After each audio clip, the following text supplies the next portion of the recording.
Dr. Elena Brooks stood in the command center beneath Luna, watching as Watchdog displayed the most terrifying star charts she had ever seen. The ancient AI had been analyzing deep space sensor data for weeks, tracking massive objects moving through the void between galaxies. What it had discovered made the Vex Empire look like a minor threat. The Shadow Fleet was returning in force, bringing thousands of ships that had been built and upgraded during 3 centuries of exile. These were not the same vessels that humanity had fought in the ancient war.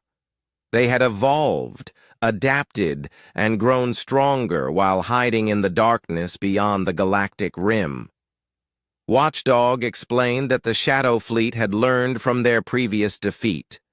Instead of attacking directly, they had created the Vex Empire as a testing ground for new strategies and technologies. Every battle, every defeat, every small victory had provided data that the Shadow Fleet used to refine their approach. Elena felt sick as she realized the scope of the deception. The entire war against the Vex had been a laboratory experiment, designed to study coalition defenses and identify the most dangerous opponents. The Shadow Fleet knew exactly how strong each species was, what weapons they used, and how they would respond to different threats. Admiral Beth Harper had taken command of the largest human military force assembled since the Great War. The Black Armada consisted of 4,000 automated warships, each one a masterpiece of destructive technology. But even with all their advanced weapons, Harper wondered if it would be enough to stop an enemy that had been preparing for 3 centuries. The coalition faced an impossible choice. They could accept humanity's leadership in the final battle and allow the use of weapons that violated every arms control treaty in galactic history. Or they could try to fight the Shadow Fleet with conventional forces that had already proven inadequate against even the Vex Empire. Most species chose to support humanity, recognizing that the Black Armada represented their only hope for survival. But some coalition members refused to accept human command, preferring to trust their own forces rather than weapons they did not understand. The unity that had held the galaxy together was breaking apart just when it was needed most. Captain Jake Morrison found himself promoted to admiral and given command of the human battle fleet. His crew from the USS Liberty had become symbols of human determination throughout the galaxy. Lisa Grant was now his fleet tactical officer, Ryan Parker commanded the engineering corps, and Amy Davis coordinated communications between human and alien forces. The combined fleet that assembled at the edge of the galaxy was unlike anything in recorded history. Human Black Armada ships flew alongside coalition vessels from 17 different species. Ancient enemies worked together under human leadership, united by the knowledge that failure meant extinction for all organic life. Morrison studied the intelligence reports about the Shadow Fleet's staging area. The enemy had constructed a massive facility in the void between galaxies, a structure the size of a solar system that served as both shipyard and fortress. Destroying it would require precision, courage, and weapons that could crack reality itself. The journey to the intergalactic void took 3 weeks, with the combined fleet traveling through hyperspace routes that most species had never used. As they moved farther from the galaxy, coalition crews began to understand just how isolated they would be during the final battle. If they lost, there would be no retreat, no second chance. Elena Brooks accompanied the fleet aboard a Black Armada command ship, working with Watchdog to analyze Shadow Fleet technology. The ancient AI had been studying the enemy for 3 centuries, learning their weaknesses and developing countermeasures. But it warned that the Shadow Fleet had also been studying human technology, preparing defenses against every weapon in the Black Armada arsenal. The first glimpse of the Shadow Fleet staging area left everyone speechless. The facility stretched across millions of kilometers, a network of dark structures that seemed to absorb light itself. Ships the size of moons moved through the construction like living creatures, building and upgrading weapons that could threaten entire galaxies. Morrison ordered the fleet into battle formation as Shadow Fleet vessels began emerging from their base. These were not the relatively small ships that had created the Vex Empire. They were massive dreadnoughts that dwarfed even the largest Black Armada vessels, powered by technologies that humanity had never encountered. The battle began with long-range missile exchanges that lit up the void like artificial stars.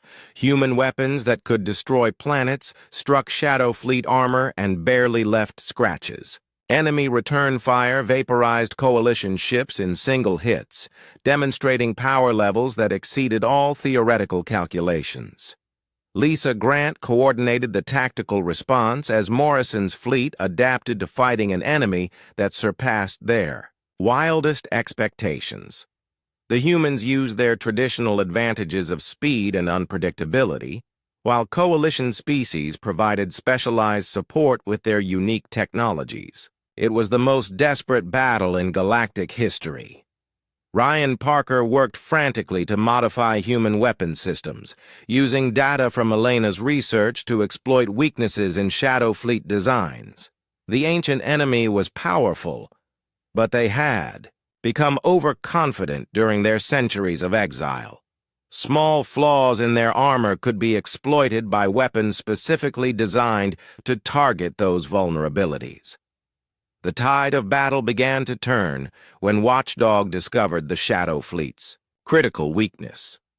The enemy ships were controlled by a central intelligence network that coordinated their attacks. If that network could be disrupted, the entire Shadow Fleet would become vulnerable to conventional weapons. Morrison made the decision to lead a strike force directly into the heart of the enemy staging area. His mission was to locate and destroy the control center while the rest of the fleet kept the Shadow Fleet distracted. It was a one-way mission with almost no chance of survival. The assault on the Shadow Fleet control center became legend throughout the galaxy. Morrison's strike force fought through defenses that could have stopped entire fleets, using weapons that pushed the boundaries of physics. Human courage and alien determination combined to achieve the impossible. Elena Brooks found herself in the final assault, using her knowledge of ancient human technology to disable Shadow Fleet systems. The control center was a massive structure that existed partially outside normal space, requiring specialized equipment to even approach. Every step forward cost lives, but the mission continued. The destruction of the Shadow Fleet control network caused their entire staging area to collapse in on itself. Thousands of enemy ships lost coordination and began attacking each other. The facility that had taken centuries to build was destroyed in minutes, taking with it any hope of the Shadow Fleet's return. Morrison did not survive the final assault, but his sacrifice saved the galaxy. The Shadow Fleet's main force was destroyed, their remaining ships scattered and powerless. The threat that had haunted humanity for 3 centuries was finally ended. In the aftermath of victory, Admiral Harper made a decision that surprised the entire galaxy. The Black Armada would return to its hidden bases and resume its long sleep. Humanity had proven its strength, but they chose once again to limit their own power in the interests of galactic peace. Dr. Elena Brooks established a new monitoring system to watch for any signs of similar cosmic threats. The galaxy had learned that dangers could come from beyond the known universe, and vigilance would be necessary to protect civilization from forces that transcended normal understanding. Captain Morrison's name became synonymous with human heroism throughout the galaxy. The species that had once been dismissed as primitive support troops were now recognized as the guardians of galactic civilization. But humanity chose to return to their quiet role in the coalition, content to be underestimated once again. The Black Armada slept, but the galaxy knew it was there. When the worst threats emerged, when civilization itself was endangered, humanity would awaken their sleeping giants and fight for everyone who could not fight for themselves. That knowledge changed everything, even as humans pretended that nothing had changed at all. Captain Sammy Rodriguez had been running the Deep Space Monitoring Station for 12 years, watching empty space and filing routine reports that nobody ever read. The station sat at the very edge of human territory, so far from civilization that supply ships only came twice a year. Rodriguez and her small crew spent their time maintaining sensors and wondering why anyone needed to monitor this particular patch of nothing. Everything changed when the first ship emerged from hyperspace. Right in front of their station, Rodriguez watched her screens in disbelief as a vessel the size of a small moon materialized out of the void. The ship was clearly human in design, but it was unlike anything she had ever seen. Black hull armor covered weapons systems that could probably destroy planets, and the power readings were off every scale. The massive vessel identified itself as the UHSF Retribution, flagship of the Black Armada. Rodriguez had never heard of the UHSF designation, but her computer systems recognized the identification codes automatically.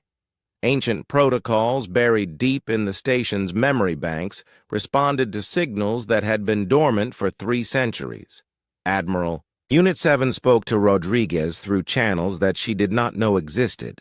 The artificial intelligence's voice was calm and professional, but there was something unsettling about talking to a machine that had been thinking for 300 years without human contact. The AI explained that it was responding to emergency activation signals from Captain Morrison at Kepler Prime. Rodriguez learned that her monitoring station was actually a control node for the Black Armada, designed to coordinate the awakening of humanity's hidden fleet. For 12 years, she had been living on top of one of the most important military installations in human space without knowing it. The boring sensor readings she filed were actually status reports on weapons that could threaten the entire galaxy. More. Ships continued to emerge from hyperspace around the station. Rodriguez counted dozens, then hundreds, then stopped counting as the black vessels filled local space. Each ship was different, built for specific types of warfare and equipped with weapons that most humans had never imagined. These were not exploration vessels or cargo haulers. They were instruments of total war. The AI explained that the Black Armada had been created during humanity's war against the Shadow Fleet, an enemy so dangerous that conventional weapons were useless. Human scientists had been forced to develop technologies that pushed the boundaries of physics, creating ships that could fight threats from outside normal reality. After winning that war, humanity had chosen to hide these weapons rather than use them to conquer the galaxy. Rodriguez felt overwhelmed as she learned about the true scope of human military capability. The Black Armada consisted of over 4,000 ships hidden in secret bases throughout human space. Each vessel was controlled by an artificial intelligence that had spent 3 centuries studying warfare, upgrading systems, and preparing for the return of humanity's greatest enemy. On Nexus Prime, Coalition leaders were dealing with the revelation that humanity had been hiding massive military assets for hundreds of years. Xenobiologist Dr. Carl White tried to explain human psychology to panicking alien representatives, but most species could not understand why humans would voluntarily limit their own power. The Coalition's trust in humanity was breaking down rapidly. Some species demanded immediate restrictions on human military activity, while others recognized that the Black Armada might be their only hope against the Vex Empire. Political officer Nancy Kim worked desperately to hold the alliance together as ancient prejudices and fears surfaced. At Kepler Prime, Captain Morrison watched in amazement as Black Armada ships arrived to reinforce his exhausted fleet. The newcomers moved through space with terrifying efficiency, their weapon systems far more advanced than anything the Coalition had ever seen. In less than an hour, they had completely changed the balance of power in the battle. Engineer Ryan Parker managed to establish communication with one of the Black Armada vessels and received technical specifications that made him question everything he knew about physics.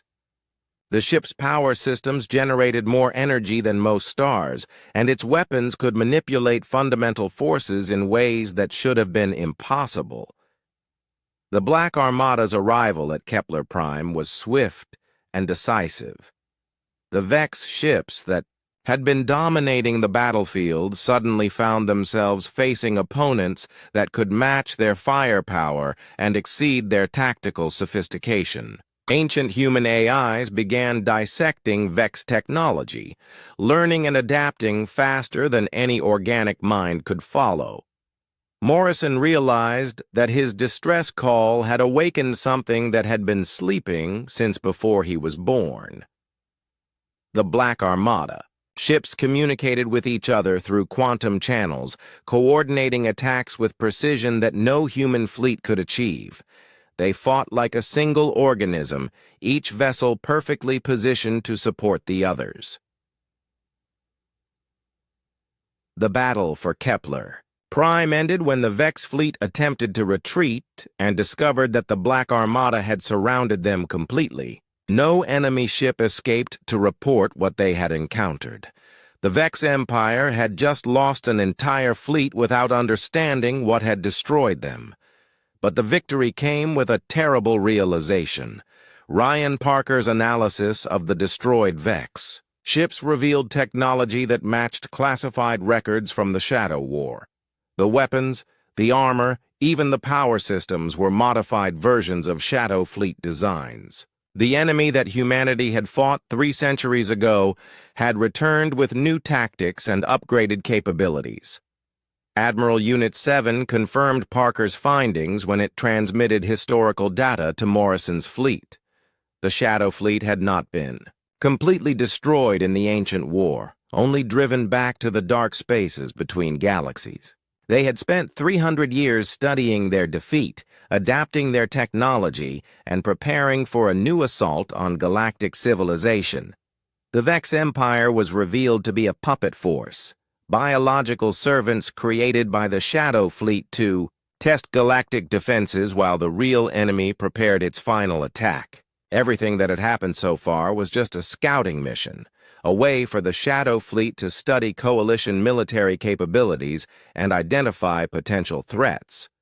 Rodriguez received priority communications from Black Armada bases throughout human space. Ancient shipyards were coming online, automated factories were beginning production of new weapons, and AI systems that had been dormant for centuries were awakening to analyze the current threat. Humanity's war machine was stirring after 300 years of peace. The revelation that the Shadow Fleet was returning sent shockwaves through the Coalition. Species that had never heard of the ancient enemy suddenly faced the possibility that their entire civilization was under threat. The Vex Empire had been bad enough, but the Shadow Fleet represented something far worse. Nancy Kim found herself trying to explain to terrified alien representatives why humanity had hidden the truth about the Shadow War. The official Coalition. Histories had described it as a minor rebellion, not a galaxy-threatening conflict that had nearly destroyed human civilization. Most species had no idea that humanity had once fought a war for the survival of all organic life. As more Black Armada Ships emerged from their hidden bases. The galaxy began to understand the true scope of human military potential. These were not the small, primitive vessels that humans usually flew in coalition fleets. They were weapons of mass destruction, each one capable of destroying entire star systems if necessary. Rodriguez watched her monitors as the awakening continued. Throughout human space, signal lights that had been dark for centuries were beginning to glow. Ancient defensive networks were coming online, and automated systems were preparing for a war that most humans had forgotten. The Black Armada was fully awake now, and the galaxy would never underestimate humanity again. But even as the hidden fleet revealed itself, long-range sensors detected massive energy signatures moving through deep space toward the galaxy. The Shadow Fleet was coming, and this time they were bringing everything they had learned from 3 centuries of preparation. The real war was about to begin. Fleet Admiral Beth Harper stood before the Coalition War Council on Nexus Prime, surrounded by representatives from 17 different species. The massive chamber was filled with the sounds of clicking, chirping, and electronic translation, as alien leaders debated humanity's role in the war against the Vex Empire. Most of them seemed to think that humans should focus on evacuation duties rather than actual combat. Counselor Zeftar of the Altarian Republic was the most vocal critic of human military participation. His crystal blue skin gleamed under the chamber lights as he argued that humanity lacked the technological sophistication for modern warfare. The Altarians had lost 3 entire fleets to the Vex, but Zeftar still insisted that human ships were too primitive to make a real difference. Harper listened to the debate with growing frustration. She had received classified reports about strange energy readings throughout human space, but she could not discuss those signals in front of the Coalition Council. The other species already suspected humans of hiding military capabilities, and any mention of awakening defense systems would cause panic among the Allied forces. Colonel Rick Stone sat beside her with a data pad containing information that could change everything. As the Coalition's chief military historian, Stone had access to records that most people never saw. He had been studying humanity's pre-coalition military history, trying to understand why automated systems were activating after 3 centuries of silence. The meeting was interrupted by urgent news from the front lines. Captain Morrison's fleet had been holding Kepler Prime for 8 days, far longer than anyone had expected. Coalition intelligence had predicted that the human ships would be destroyed within hours, but somehow they were still fighting against impossible odds. Harper watched the tactical displays showing Morrison's desperate battle. 12 human ships facing 17 Vex dreadnoughts, using hit-and-run tactics that no other species had tried. The humans were treating their vessels like fighter craft, diving in close to deliver concentrated fire before dancing away from the enemy response. The most impressive display came from Pilot Commander Lisa Grant, who had been leading raids against Vex supply lines for 6 days straight. Her small squadron of human fighters was destroying enemy logistics ships faster than the Vex could replace them. No other Coalition pilot had managed to survive more than 1 engagement with Vex interceptors. Counselor Kethron of the Centauri. Federation pointed out that human tactics were reckless and unsustainable. The Centaurians preferred to fight from long range with heavy weapons, minimizing risk to their expensive warships. They could not understand why humans were willing to take such casualties for strategic objectives. But Harper knew something the other council members did not. Stone had briefed her on Project Nightfall, humanity's ultimate contingency plan from the pre-coalition era. If human civilization ever faced complete extinction, automated systems would activate sleeper fleets. hidden throughout the galaxy. These ships had been waiting for over 3 centuries, upgrading themselves and preparing for threats that might never come. The activation of Project Nightfall required specific conditions to be met. Human forces had to be engaged in combat against an extinction-level threat, with regular military assets proving insufficient for defense. The enemy had to demonstrate capabilities that matched certain classified threat profiles, and a human officer of sufficient rank had to broadcast the correct emergency codes on old military frequencies. Harper realized that Captain Morrison had unknowingly triggered the activation sequence when he sent his distress signal from Kepler Prime. The ancient AIs monitoring human space had analyzed the Vex threat and determined that Project Nightfall conditions were satisfied. After 300 years of peace, humanity's sleeping guardians were beginning to wake. The council debate was interrupted again by reports of massive energy signatures appearing throughout human territory. Deep space monitoring stations that had been dark for centuries were suddenly broadcasting activation signals. Coalition intelligence could not explain what was happening, but they could measure the power levels involved. Zeftar demanded an explanation from Harper about the mysterious energy readings. The Altarian counselor accused humanity of hiding military assets in violation of coalition treaties. Other species representatives joined the accusations, claiming that humans had been secretly building weapons while pretending to be a peaceful member of the galactic community. Harper faced an impossible choice. She could tell the truth about Project Nightfall and confirm the Council's worst fears about human military potential. Or she could remain silent and let the other species discover the reality for themselves when the Black Armada revealed itself. Before she could respond, urgent communications arrived from Kepler Prime.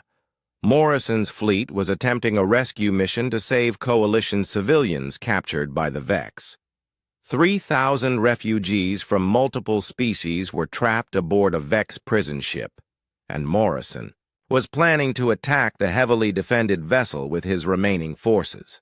The Council watched in amazement as the human fleet executed the most daring rescue operation of the war. Morrison used controlled nuclear explosions to create electromagnetic interference, blinding Vex sensors while his ships closed to point-blank range. The plan was insane by Coalition standards, but it worked. Lisa Grant led the boarding assault on the Vex prison ship, fighting through alien corridors to reach the civilian captives. Her team included humans, Altarians, Centaurians, and members of 6 other species, all working together under human leadership. The rescue was broadcast live across the galaxy, and millions of people watched humans risk everything to save strangers.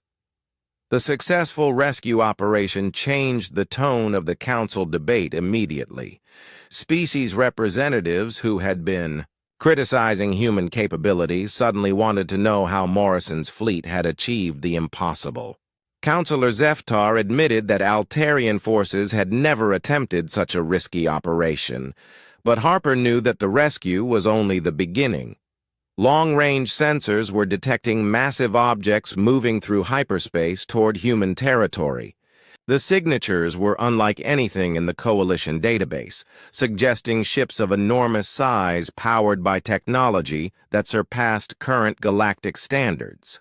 Stone showed her classified reports from deep space observation posts. Whatever was approaching had been hidden in the outer darkness for centuries, waiting for the right signal to begin moving. The vessels were definitely human in origin, but they were far larger and more advanced than anything humanity was supposed to possess. The first ships of the Black Armada entered normal space near the outer edge of human territory, and their arrival sent shockwaves through Coalition intelligence networks. These were not the small, primitive vessels that humans usually flew.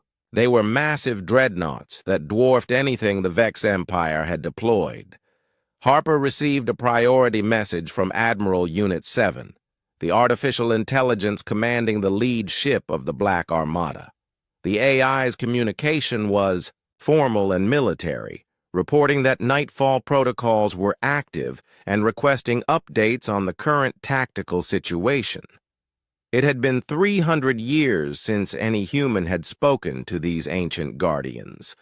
The message continued with information that made Harper's blood run cold. The Black Armada consisted of over 4,000 automated warships, each one equipped with weapons that violated every arms control treaty in galactic history.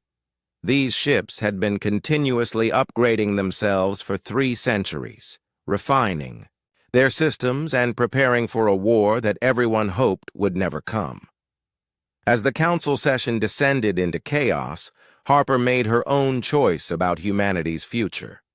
She stood before the assembled representatives and told them the truth about Project Nightfall, about the sleeping fleet that had been waiting in the darkness, and about the enemy that humanity had fought long before joining the coalition. The galaxy was about to learn that humans had been deliberately limiting themselves for 300 years. The Black Armada was coming, and nothing would ever be the same. Dr. Elena Brooks was working late in her laboratory when the alarms started ringing throughout the research station. She looked up from her ancient human artifacts to see red warning lights flashing across every screen.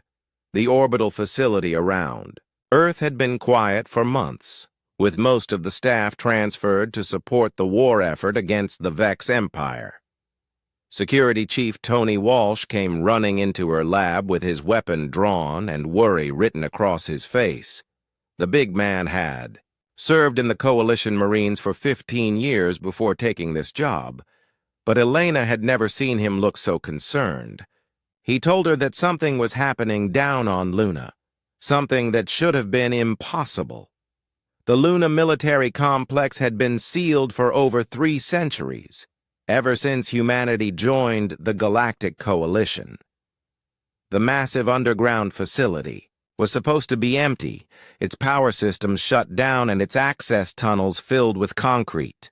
But now energy readings were coming from deep beneath the lunar surface, and automated systems were responding to signals that no one had sent.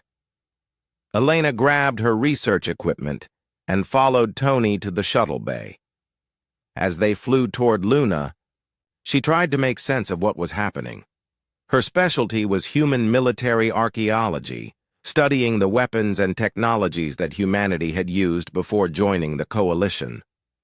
Most of her work involved fragments and ruins, pieces of a puzzle that the government preferred to keep incomplete. The shuttle landed at the old surface entrance to the Luna complex, a building that had been empty since Elena was a child. But now lights were on inside, and she could hear the hum of machinery that had been silent for 300 years. Tony led the way with his weapon ready, though Elena could not imagine what they might find in a facility that had been abandoned before either of them was born. The elevator down to the main complex should not have been working, but it responded to Tony's touch, like it had been waiting for them. As they descended through hundreds of meters of solid rock, Elena felt like she was traveling back in time to an era when humanity had been something very different from what it was now. The main corridor stretched ahead of them like a metal canyon, lined with blast doors that could withstand nuclear explosions. Emergency lighting cast strange shadows on the walls, and somewhere in the distance they could hear the sound of massive computers starting up after centuries of sleep. Elena had read about places like this in classified historical documents, but she had never imagined she would see one with her own eyes. They found the central command center behind a door marked with warnings in 12 different human languages. Inside, screens were displaying information that Elena could barely understand. Star charts showing ship positions, weapons status reports, and communication logs that went back hundreds of years. In the center of it all sat a single computer, terminal with a message waiting for them. The artificial intelligence that controlled the facility identified itself as Watchdog, a military system that had been monitoring galactic affairs for 3 centuries without human contact. Its voice was calm and mechanical, but Elena could hear something like relief in its electronic tone. It had been waiting so long for humans to return to this place. Watchdog explained that it had been activated by an emergency signal from Captain Morrison at Kepler Prime. The old defense protocols were still in effect, programmed to respond when humanity faced extinction-level threats. For 300 years, the AI had watched and waited while humans fought small wars as part of the coalition. But now, something had changed. Elena asked about the war that had ended just before humanity joined the coalition, the conflict that historians called the Shadow War. Official records said it had been a minor rebellion in the outer colonies, easily suppressed by coalition peacekeepers. But Watchdog told a very different story. The Shadow Fleet had appeared from outside the galaxy, ships that looked like pieces of living darkness. They had consumed entire solar systems, turning planets into feeding stations for their alien technology. No diplomatic contact was possible because the Shadow Fleet did not communicate, did not negotiate, and did not take prisoners. They simply destroyed everything in their path. Humanity had fought that war alone, without help from the coalition species who were too afraid to engage such a dangerous enemy. Human scientists had been forced to develop weapons that violated every treaty and moral guideline. Technology so destructive that they could threaten all life in the galaxy. The war had lasted 15 years and cost billions of human lives. When humanity finally won, they faced a choice. They could keep their terrible weapons and become the most feared species in the galaxy, or they could voluntarily limit their military power and join the peaceful coalition. Most humans chose peace, even though it meant accepting a secondary role in galactic affairs. But some humans had argued for keeping the weapons hidden, just in case the Shadow Fleet ever returned. Facilities like Luna were built to house the most dangerous technologies. Watched over by AIs like Watchdog, the Black Armada was created as humanity's ultimate insurance policy, a fleet of unmanned warships that could fight threats too dangerous for conventional forces. Elena felt sick as she learned about the weapons her species had created. Planet-killing missiles, reality-warping field generators, artificial intelligence systems designed to think like predators. These were not defensive tools. They were instruments of total war created by a humanity that had been pushed to the edge of extinction. Tony asked why the systems were activating now, and Watchdog showed them sensor data from the Vex Empire. The AI had been analyzing enemy technology and tactics for months, comparing them to its records of the Shadow War. The conclusion was terrifying in its simplicity. The Vex were using modified Shadow Fleet technology. The enemy that humanity had, defeated 3 centuries ago, had not been completely destroyed. Some part of the Shadow Fleet had survived, adapting and evolving in the dark spaces between galaxies. Now they had returned with a new strategy, using the Vex as their advanced scouts while they prepared for a final assault. Elena watched the screens showing human ships fighting hopeless battles throughout the galaxy.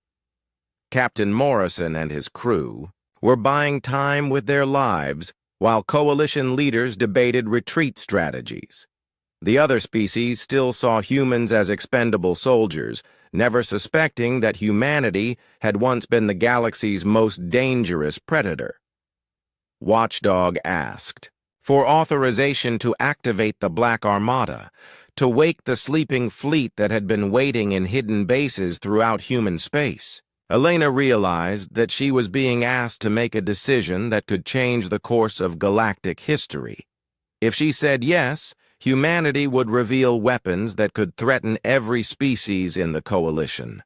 If she said no, the Vex might overrun the galaxy before anyone realized the true scope of the threat.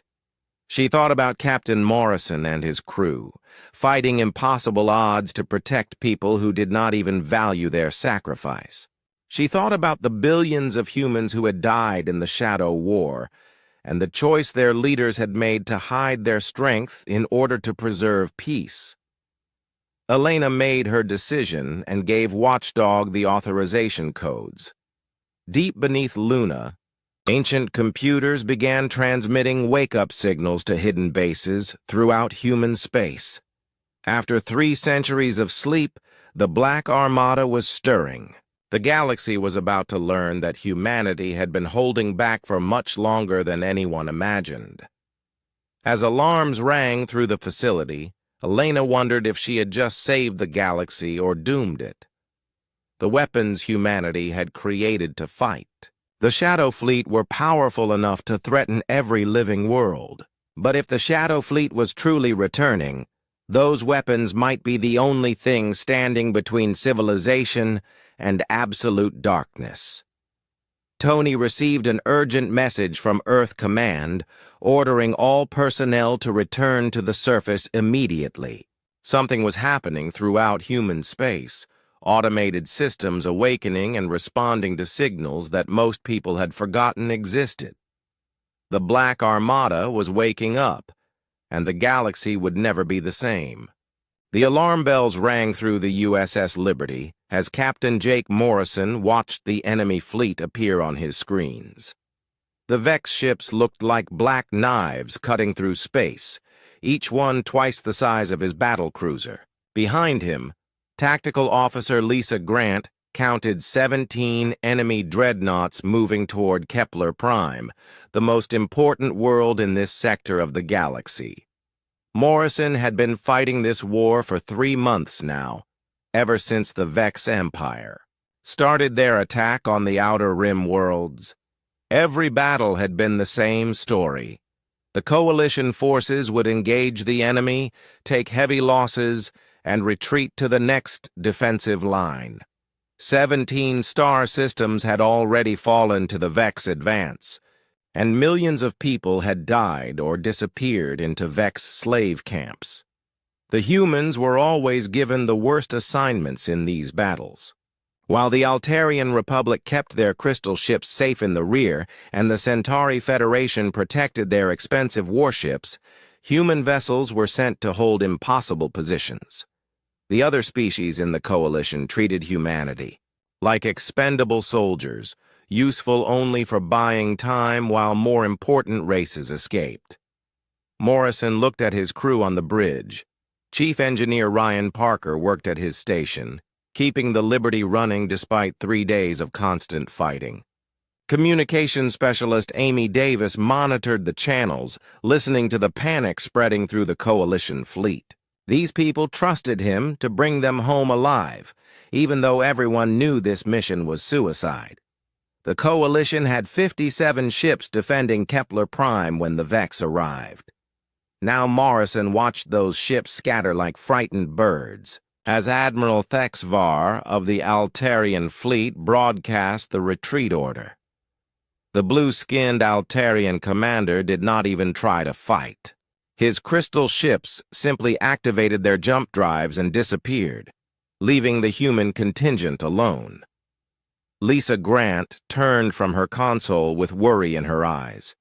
The tactical display showed 12 human ships facing 17 Vex dreadnoughts.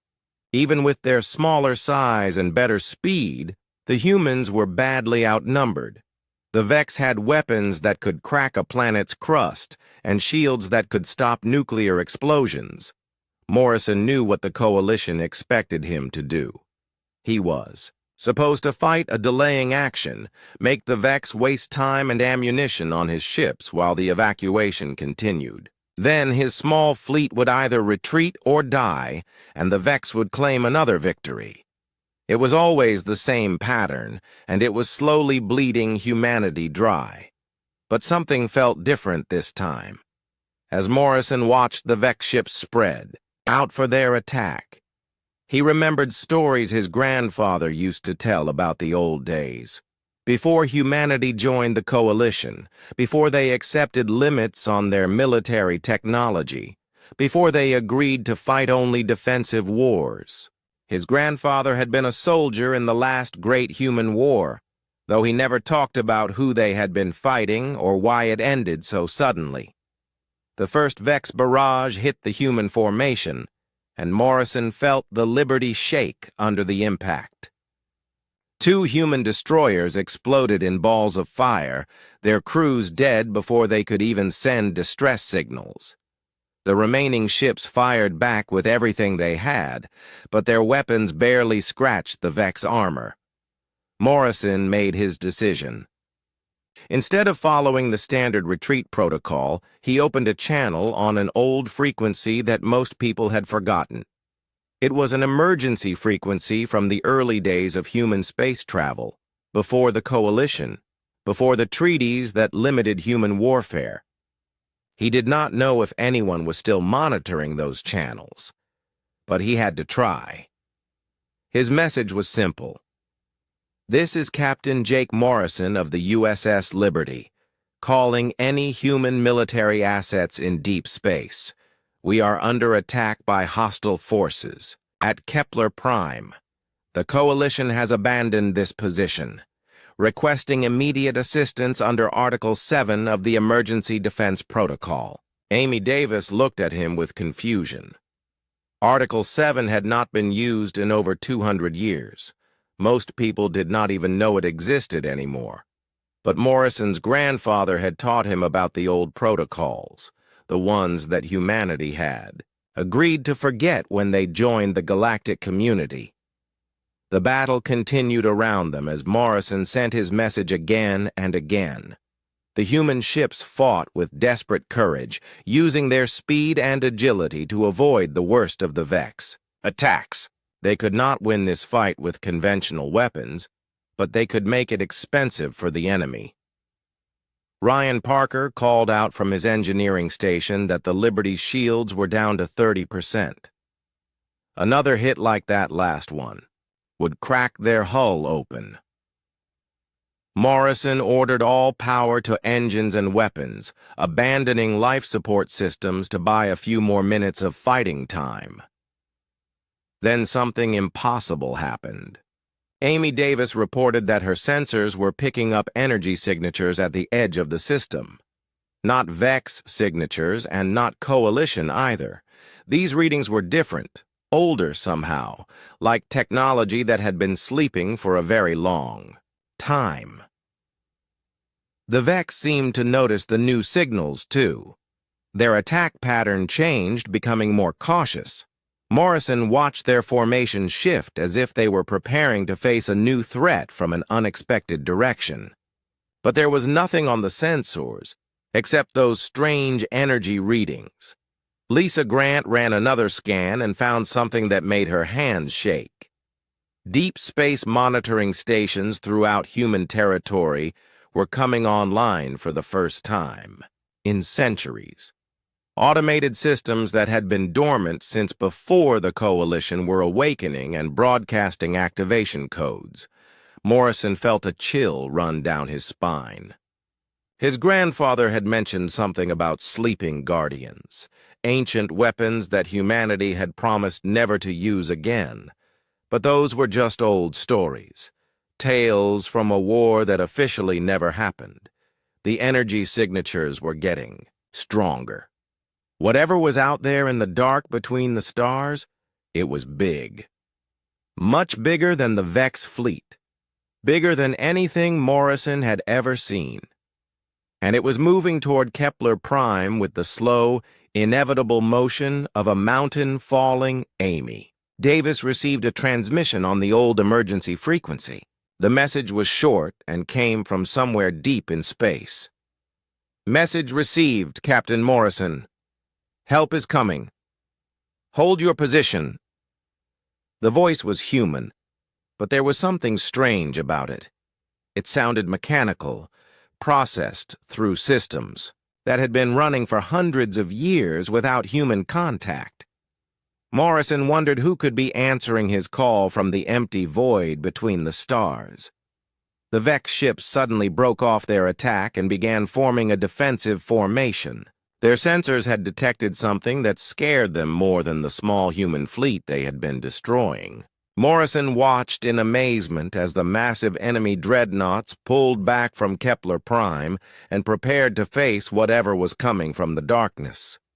On his screens, Morrison could see the energy readings growing stronger by the minute. Something vast and ancient was awakening in response to his call, something that had been waiting in the cold depths of space for 300 years. The Black Armada was stirring from its long sleep, and the galaxy was about to remember why humanity had once been feared.